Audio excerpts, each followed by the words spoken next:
Pessoal, então aqui a gente tem um exemplo genérico de uma equação química.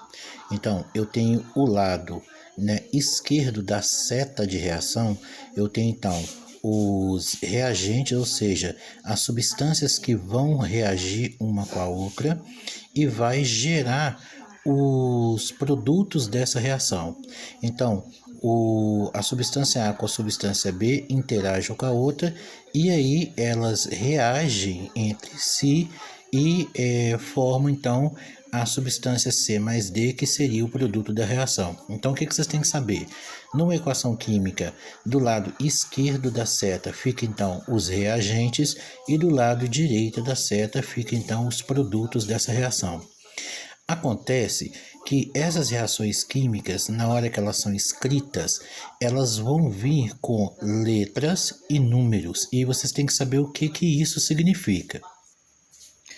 Bem, nesse caso então aqui, eu tenho como reagentes o FeS2, que é o sulfeto de ferro, e o oxigênio aqui, que é o O2. E como produto dessa reação aqui, eu tenho então o dióxido de enxofre, o SO2, e o Fe2O2, que é o dióxido de ferro. Então, o que acontece?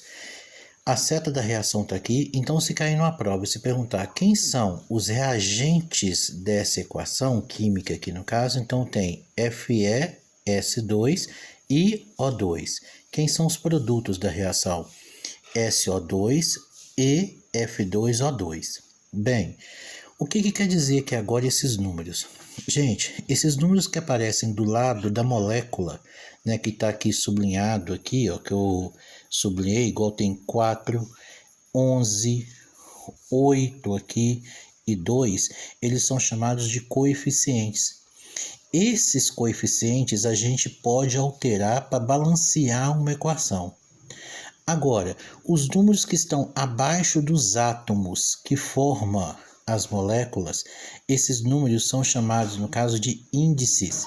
Esses índices, eles não podem ser alterados, ele não pode ser mexido. Então, os coeficientes geralmente estão na frente da molécula, então a molécula aqui é o conjunto de átomos, então tem átomos de ferro e enxofre, átomos de oxigênio, átomos de enxofre e oxigênio, átomos de ferro e oxigênio. Então, na frente das moléculas, então existem então os coeficientes. Esses coeficientes da equação, eles podem ser alterados a fim de que essa equação elas ficam balanceadas. Os índices, eles, que no caso aqui do enxofre, né, no caso é 2, do ferro é 1, que não precisa de aparecer, do oxigênio aqui é 2, do enxofre aqui do lado dos produtos é 1, do oxigênio é 2. Aqui, ó, eu tenho o índice 2 aqui para o ferro e 2 aqui para o oxigênio. Então, esses índices aqui eu não posso mexer. Mas se perguntar a vocês quantos átomos, né, de determinados elementos químicos existem aqui nessas equações, aí a gente tem que contar.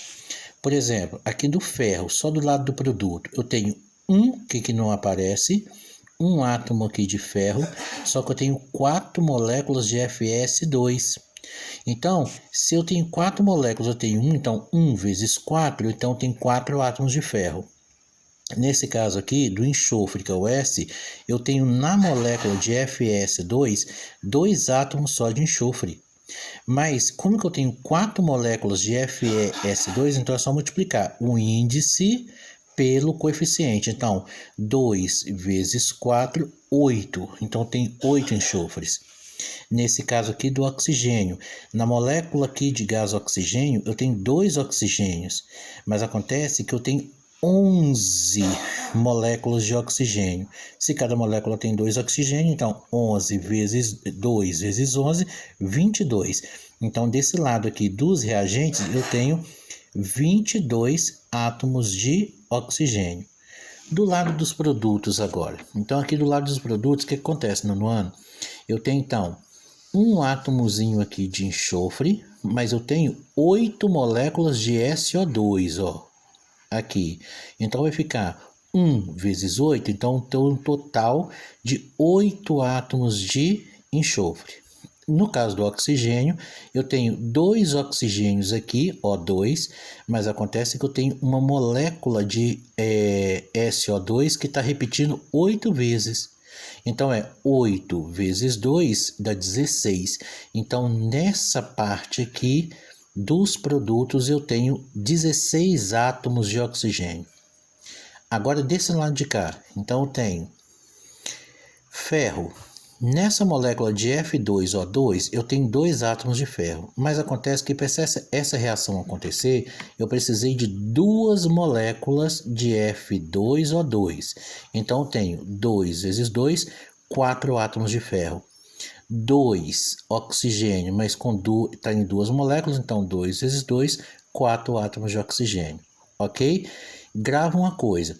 Os coeficientes que determinam a quantidade de moléculas que tem nessa equação aqui, eles podem ser mexidos, eles podem ser alterados. Agora, os índices eu não posso mexer neles de maneira nenhuma, ok? Aí então, gente, houve a necessidade de balancear, de ver se esses índices aí, estequiométricos, que é chamado em química, se esses índices aí, eles estão balanceados. Por quê? Reagiu o FS2 com o oxigênio, gerando então uma nova substância, que é o SO2 mais F2O2. Nesse processo de reação, tem uma lei na química que fala que na natureza nada se perde, nada se cria e